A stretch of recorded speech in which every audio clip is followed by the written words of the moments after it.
سلام بچه های عزیز. این اول جاده زابل. اصلا 1 کیلومتری من دید نداریم بچه ها. نگاه کنید مردم بدبخت چطوری دارن زندگی میکنن با این خاکا. خدا لعنت کنیم مسئولین ها. نگاه کن تو خدا، اصلا 1 کیلومتری آدم 100 متری آدم دید نداره، چه برسه 1 کیلومتری. 40 تا 50 تا بیشتر نمیتونیم بریم از بس که خاک. هوا کلا طوفانیه، اصلا دید نداریم.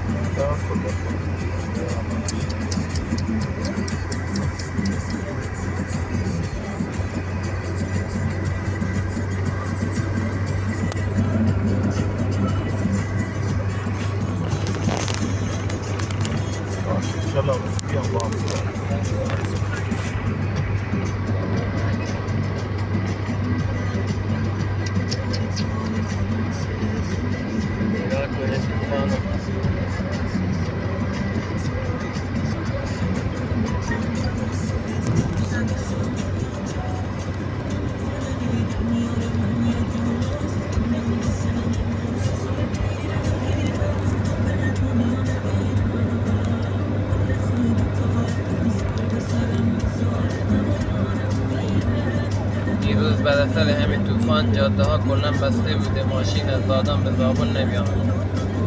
امروز هم ما رو نذاشتن که بیاییم، ما از مجبور شدیم از پشت پلیسلا بیاییم خاکی رو بیاییم. جاده امروز کلا بسته، تعطیل. چند تا ماشین هم که می‌بینید اینا همه از پشت پلیسلا آمدن.